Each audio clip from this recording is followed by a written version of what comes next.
പ്രിയപ്പെട്ട അഡാട്ട് മാഷ്, മറ്റ് പ്രിയ സുഹൃത്തുക്കളെ, സഹോദരങ്ങളെ, വളരെ ഗഹനവും ചരിത്രപരവും ഇന്നത്തെ സാമൂഹ്യ രാഷ്ട്രീയ സന്ദർഭത്തിൽ ഏറ്റവും നിർണായകവുമായ ഈ സംവാദം ഇവിടെ സംഘടിപ്പിച്ച കാലടി SNDP ലൈബ്രറിയെ, അതിൻ്റെ ഭാരവാഹികളെ, മറ്റ് എല്ലാ സഹോദരീ സഹോദരങ്ങളെയും ഞാൻ ഒരിക്കൽ കൂടി അഭിവാദ്യം ചെയ്യുകയാണ്.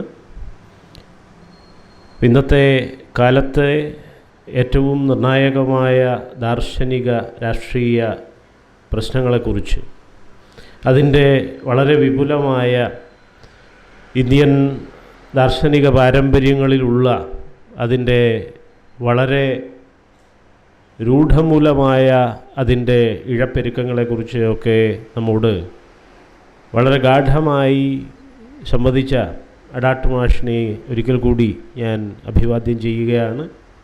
അദ്ദേഹത്തോടുള്ള നമ്മുടെ എല്ലാ നന്ദിയും കടപ്പാടും ഇവിടെ രേഖപ്പെടുത്തുകയും ചെയ്യുന്നു. അപ്പോൾ അദ്ദേഹം ഇവിടെ നിർണായകമായ വാക്കുകളിലൂടെ വിശദീകരിച്ചതുപോലെ ബുദ്ധദർശനത്തെ അതിൻ്റെ ആരംഭത്തിൽ നിന്ന്, അതിൻ്റെ അടിത്തറയിൽ നിന്ന്, അതിൻ്റെ നൈതികവും യുക്തിയുക്തവുമായിട്ടുള്ള മൈത്രിപൂർണമായ അതിൻ്റെ അടിത്തറയിൽ നിന്ന് വീണ്ടും പ്രബുദ്ധതയ്ക്ക് മുൻപുണ്ടായിരുന്ന ആ പാഷണ്ഡതയിലേക്ക്, അല്ലെങ്കിൽ ആസ്തിക്യപരമായ വൈദിക ബ്രാഹ്മണിക പൗരോഹിത്യ ആൺകോയ്മയുടെ പ്രത്യയശാസ്ത്രത്തിലേക്ക് പുനരാനയിക്കപ്പെട്ട് പോകുവാനുള്ള അതിൻ്റെ ആ വീഴ്ചയും പതനവും ഒക്കെ തന്നെയാണ് അദ്ദേഹം വിശദീകരിച്ചത്. അപ്പം അത് വൈവിധ്യവൽക്കരണത്തിലൂടെ ഒരുപക്ഷെ ഇന്നത്തെ തത്വചിന്താപരമായ നിലയിൽ നോക്കുമ്പോൾ വൈവിധ്യവൽക്കരണവും ബഹുസ്വരതയും ജനായത്വത്തിൻ്റെ ശക്തിയാണ് എന്ന് നാം പൊതുവെ പറയാറുണ്ട്.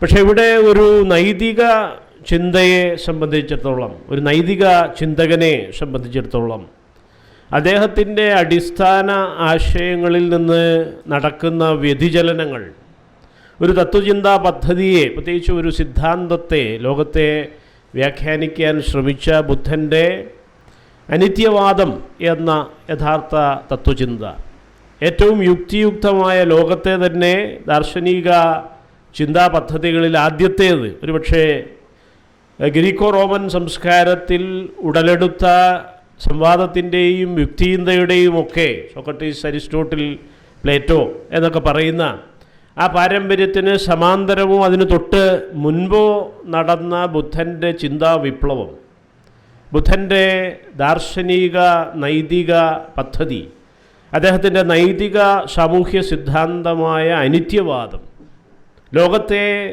ഇതുപോലെ സൂക്ഷ്മമായും യുക്തിയുക്തമായും വിശകലനം ചെയ്ത് സിദ്ധാന്തവൽക്കരിച്ച ആദ്യത്തെ തന്നെ ഒരു ചിന്താ പദ്ധതി അനിത്യവാദം. എല്ലാം അനിത്യമായിരിക്കുന്നു, സ്ഥിരമായി ഒന്നുമില്ല, അല്ലെങ്കിൽ സ്ഥിരമായുള്ളതെന്താണോ അത് അനിത്യതയാണ്, അഥവാ മാറ്റം തന്നെയാണ്. മാറ്റമാണ് ലോകത്തിൻ്റെ യാഥാർത്ഥ്യം എന്ന് വിശദീകരിക്കുന്ന അനിത്യവാദം എന്ന തത്വചിന്ത. അതുകൊണ്ട് തന്നെ നിത്യമായ ഒരു ആത്മാവിനെയോ നിത്യമായ ഒരു ദൈവികാധാരത്തെയോ നമുക്ക് സങ്കല്പിക്കാൻ കഴിയില്ല. കാരണം എല്ലാം മാറ്റത്തിന് വിധേയമാണ്. മാറ്റമില്ലാത്തതായി ഒന്ന് മാത്രമേ ഉള്ളൂ, അത് മാറ്റം മാത്രമാണ്. അപ്പോൾ അത്തരത്തിലുള്ള ഒരു സമഗ്രമായ ഒരു സിദ്ധാന്തം ലോകത്തെയും മനുഷ്യരാശിയെയും ജീവജാലങ്ങളെയും ചരാചര പ്രപഞ്ചങ്ങളെയും അവരുടെ പരസ്പര ബന്ധുത്വത്തെയും ഒക്കെ തന്നെ വിശദീകരിക്കുന്ന അനിത്യവാദം, അതിൻ്റെ കുറച്ചുകൂടി വിശദാംശങ്ങളിലേക്ക് പോയാൽ പ്രതീത്യ സമുത്പാദം എന്ന് പറയുന്ന അനിച്ച്, പാലിയിൽ അനിച്ച് എന്ന് പറയുന്ന ആ പ്രതീത്യ സമുത്പാദവാദം, അതായത് എല്ലാം തന്നെ സമുദയമായിട്ടാണ് സത്യം ഇരിക്കുന്നത്, അല്ലെങ്കിൽ യാഥാർത്ഥ്യം സമുദയമാണ്, അല്ലെങ്കിൽ യാഥാർത്ഥ്യം പരസ്പര ബന്ധിതമായിരിക്കുന്നു. ഭിന്ന യാഥാർത്ഥ്യങ്ങൾക്ക് തമ്മിൽ പരസ്പര ബന്ധമുണ്ട്. ഒന്നിനെ സംഭവിക്കുന്ന മാറ്റം മറ്റൊന്നിന് സംഭവിക്കും, അല്ലെങ്കിൽ ഒന്നിൽ നടത്തുന്ന ഇടപെടൽ മറ്റൊരു രീതിയിൽ അതിൻ്റെ പ്രതിഫലനങ്ങൾ ഉണ്ടാകുന്നു എന്ന രീതിയിൽ എല്ലാം സമ്യക്കായിരിക്കുന്നു. പരസ്പര ബന്ധുത്വമാണ്. അല്ലെങ്കിൽ ഒരു ഭക്ഷ്യ ശൃംഖലയിൽ എന്നതുപോലെ പ്രകൃതിയുടെ ചരാചര പ്രകൃതിയിലുള്ള ഒരു പരിസ്ഥിതിയിൽ നാം ഇടപെടുന്നത് പോലെ മലകൾ നശിപ്പിച്ചാൽ, മേഘസഞ്ചാരമുള്ള നമ്മുടെ മഴക്കാടുകൾ വെട്ടുകയും പുൽമേടുകൾ ക്വാറി നടത്തുകയും ചെയ്താൽ അത് നമ്മുടെ കാലാവസ്ഥയെ ബാധിക്കും എന്ന് പറഞ്ഞതുപോലെ വളരെ പ്രത്യക്ഷമായ രീതിയിൽ തന്നെ വളരെ യുക്തിയുക്തമായി എന്നാൽ വളരെ അനുകമ്പാപൂർവം ലോകരാശിയുടെയും പ്രപഞ്ചത്തിൻ്റെയും നിലനിൽപ്പിൻ്റെ ആധാരമായ ഈ പരസ്പര ബന്ധുത്വത്തെ, അല്ലെങ്കിൽ സമുദയമായ സത്യത്തെ, അല്ലെങ്കിൽ പ്രതീത്യ സമുത്പാദം എന്ന് വിശദീകരിച്ച ആ അനിത്യവാദം, അതുകൊണ്ട് തന്നെ ദൈവത്തിൻ്റെയോ ആത്മാവിൻ്റെയോ ആ മൗലികതയെയും അതിൻ്റെ ആധാരത്തെയും അദ്ദേഹം പരിപൂർണമായും യുക്തി ചിന്താപരമായി നിരാകരിച്ചു. അതുകൊണ്ട് തന്നെയാണ് അനിത്യവാദത്തെ അനാത്മവാദം എന്നും പാലിയിലും അല്ലെങ്കിൽ സംസ്കൃതത്തിലൊക്കെ പറയുന്നു. അപ്പോൾ ആ സിദ്ധാന്തത്തെ, അനിത്യവാദത്തെ, സമുദയവാദത്തെ, പ്രതീത്യ സമുത്പാദത്തെ അല്ലെങ്കിൽ അനാത്മവാദത്തെ ശൂന്യവാദമായി വ്യാഖ്യാനിച്ച് വ്യവഹാരമാറ്റം വരുത്തിക്കൊണ്ടാണ് ബുദ്ധന് ശേഷം ഏതാണ്ട് 700 വർഷങ്ങൾക്ക് ശേഷം ജീവിച്ച 700-800 വർഷങ്ങൾക്ക് ശേഷം വന്ന നാഗാർജുനൻ എന്ന മഹാബ്രാഹ്മണ പണ്ഡിതൻ്റെ അദ്ദേഹത്തിൻ്റെ വ്യാഖ്യാനം ഈ പറഞ്ഞ മൂല മാധ്യമിക കാരികയിലൂടെ ആ മാധ്യമിക സ്കൂളിന് തന്നെ തുടക്കം കുറിച്ച ഈ ശൂന്യവാദം എന്ന ഒരു പ്രകരണമാറ്റം അല്ലെങ്കിൽ ഒരു വ്യവഹാര പരിവർത്തനം, വ്യാഖ്യാന പരമായൊരു നിർമ്മിതി മാറ്റം നാഗാർജുനൻ നടത്തുകയും അവിടെ നിന്നാണ് ഈ പറയുന്ന ആസ്തിക്യതയിലേക്ക്, നാസ്തികതയിൽ നിന്ന് അല്ലെങ്കിൽ യുക്തിചിന്തയിൽ നിന്ന് മൈത്രീപൂർണമായ നൈതികമായ യുക്തിചിന്തയിൽ നിന്ന് ബുദ്ധൻ്റെ അനിത്യത്തെ ശൂന്യമായി വ്യാഖ്യാനിക്കുന്നതിലൂടെ നടത്തിയ ആ ഒരു വൈജ്ഞാനികമായ ഒരു ജ്ഞാനിമമായ ഒരു എപ്പിസ്റ്റമോളജിക്കൽ ഷിഫ്റ്റും ഒരു വയലൻസും തന്നെയാണ്. ഒരു വലിയ റിഡക്ഷനിസം അതിൽ ഒളിഞ്ഞിരിക്കുകയാണ്. അപ്പോൾ ആ ഒരു പരിവർത്തനത്തിൽ, ചിന്താ പരിവർത്തനത്തിലൂടെയാണ് ഈ പറയുന്ന വൈദിക വേദാന്ത ചിന്തയിലേക്ക് അതിനെ നയിക്കാൻ, അല്ലെങ്കിൽ ഗൂഢവൽക്കരണത്തിലേക്ക്, മിസ്റ്റിഫിക്കേഷനിലേക്ക്, മായികതയിലേക്ക് വളരെ യുക്തിയുക്തവും കരുണാമയവുമായ മൈത്രീപൂർണമായ ഒരു തത്വചിന്തയെ, അനാത്മത്തെ, അനിത്യത്തെ, പ്രതീത്യ സമുത്പാദത്തെ ശൂന്യം എന്ന ഒരു പുതിയ മഹായാന വ്യവഹാരത്തിലേക്ക്, മാധ്യമിക വ്യവഹാരത്തിലേക്ക് കൊണ്ടുവരുവാൻ നാഗാർജുനൻ ഇടയാക്കിയത്. അത് തൊട്ട് അതിനുശേഷം 2-ാം നൂറ്റാണ്ടിലാണ് നാഗാർജുനൻ്റെ പ്രവൃത്തി, ജീവിതം.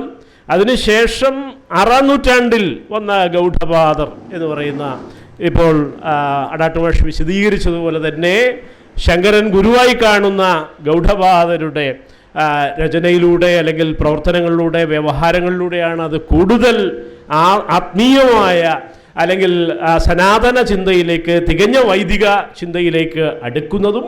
പിന്നീട് നമുക്കറിയാം ആദിശങ്കരൻ തന്നെയാണ് അതിനെ അദ്വൈതമായി വ്യാഖ്യാനിക്കുകയും ചെയ്തത് എന്നുള്ളത്. അപ്പോൾ ഈ ചിന്തയുടെ മണ്ഡലത്തിൽ നടന്ന തത്വചിന്താപരമായ ഈ പരിണാമങ്ങളെ കൂടി നാം നമ്മുടെ വിശകലനങ്ങളിലേക്ക് കൊണ്ടുവരേണ്ടതുണ്ട്.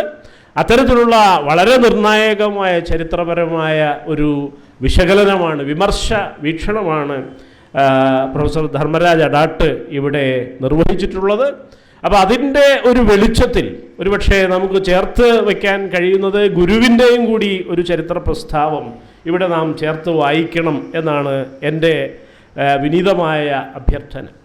1916 ചില വാദത്തിൽ 18 എന്നും ചില പുസ്തകങ്ങളിൽ കാണുന്നുണ്ട്. 1916 18 തൻ്റെ ആദ്യത്തെ ശ്രീലങ്കൻ സന്ദർശന വേളയിൽ നാരായണഗുരു സ്വയം നടത്തിയ ഒരു പ്രഖ്യാപനവും കൂടി നാം ഇവിടെ ചേർത്ത് വായിക്കേണ്ടതുണ്ട്.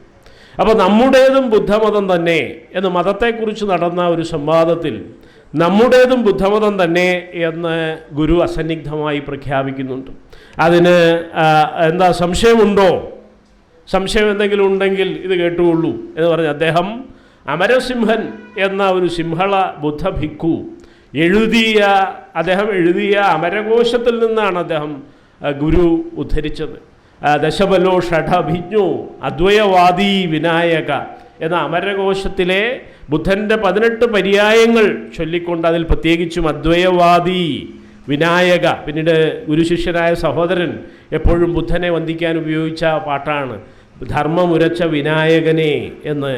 കൊല്ലായിക, കക്കായിക, കാമത്താൽ തെറ്റായിക, കള്ളം ചെയ്യായിക, കുടിച്ചിടായിക എന്നീ ശീലങ്ങളാൽ, പഞ്ചശീലത്തെക്കുറിച്ചാണ്, പാപ നിവാരണ ധർമ്മമുരച്ച വിനായകനെ എന്ന് സഹോദരൻ പാടിക്കൊണ്ട് നടന്നതാണ്.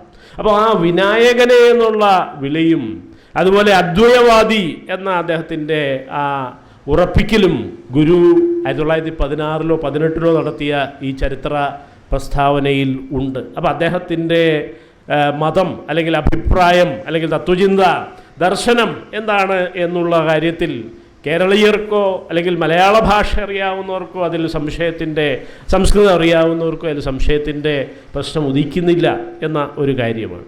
പിന്നീട് ചില കാര്യങ്ങളും കൂടി ഞാൻ അതിൻ്റെ കൂടെ ചേർക്കുകയാണ്. ആ ഗുരുവിൻ്റെ ഒരു ശില്പമാണ് ഇന്ന് കേന്ദ്ര സർക്കാർ നമ്മുടെ റിപ്പബ്ലിക് ദിനത്തിൻ്റെ ബാബാ സാഹേബ് അംബേദ്കറുടെ നാമം ഇവിടെ ഉയർന്നു വന്നു. ദീക്ഷാഭൂമിയിൽ നമ്മുടെ അഡാട്ട് മാഷ് തന്നെ പോയത് അദ്ദേഹം ഇവിടെ വെളിപ്പെടുത്തി. ആ റിപ്പബ്ലിക് ദിനത്തിൽ ഗുരുവിൻ്റെ, കേരള നവോത്ഥാനത്തെ സാധ്യമാക്കിയ നാരായണ ഗുരുവിൻ്റെ ഒരു ശില്പമടങ്ങുന്ന ഒരു ടാബ്ലോ, ഒരു ഫ്ലോട്ട്, നമുക്കറിയാം ഓരോ സംസ്ഥാനങ്ങളും ഈ ഫ്ലോട്ടുകൾ കൊണ്ടുവരികയാണ്. അപ്പോൾ കേരളം നിർദ്ദേശിച്ച ഗുരുവിൻ്റെ ഒരു ശില്പമുള്ള ഒരു ഫ്ലോട്ട് അത് കേന്ദ്ര സർക്കാർ നിരാകരിച്ചിരിക്കുകയാണ്, റിജക്റ്റ് ചെയ്തിരിക്കുകയാണ്. 3-ാം തീയതി തുടങ്ങിയതാണ് അതിനെക്കുറിച്ചുള്ള, പക്ഷേ ഇന്നാണ് അതിൻ്റെ വിശദാംശങ്ങൾ പുറത്തേക്ക്. ടൈംസ് ഓഫ് ഇന്ത്യ 3-ാം തീയതി അത് റിപ്പോർട്ട് ചെയ്തിരുന്നു. പക്ഷേ ഇന്ന് മാത്രമാണ് കേരളത്തിലെ മാധ്യമങ്ങൾ അത് ഏറ്റെടുത്ത വിശദാംശം പുറത്തേക്ക് വന്നിരിക്കുന്നത്. നാരായണ ഗുരുവിൻ്റെ ഒരു ശില്പം, പ്രതിമാശില്പം മുൻനിർത്തിയ ഫ്ലോട്ടാണ് റിജക്റ്റ് ചെയ്തിരിക്കുന്നത് എന്ന് മാത്രമല്ല, അവിടെ ആദിശങ്കരൻ്റെ ഒരു ശില്പം, ഒരു പ്രതിമ അവിടെ വെക്കണം, ഗുരുവിൻ്റേത് മാറ്റി അവിടെ വെക്കണം എന്നും കൂടി കേന്ദ്ര ഭരണകൂടം നിർദ്ദേശിച്ചിരിക്കുകയാണ് എന്ന കാര്യം ഞാൻ ഇവിടെ പറഞ്ഞുകൊള്ളട്ടെ. അപ്പം ഇതാണ് സന്ദർഭം.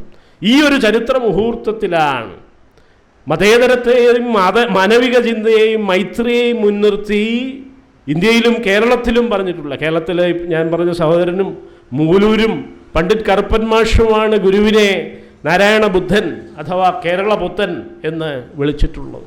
ആ ഗുരുവിൻ്റെ ശില്പത്തെ മാറ്റി ആദിശങ്കരനെ അവിടെ സ്ഥാപിക്കുക എന്ന ഒരു പ്രക്രിയയാണ് നടന്നുകൊണ്ടിരിക്കുന്നത്. ഇത് തന്നെയാണ് നാഗാർജുനനും ഗൗഡപാദരും മറ്റ് നിരവധി ബ്രാഹ്മണ പണ്ഡിതരും 1000-2000 വർഷമായിട്ട് ഇവിടെ ചെയ്തുകൊണ്ടിരിക്കുന്ന വസ്തുത.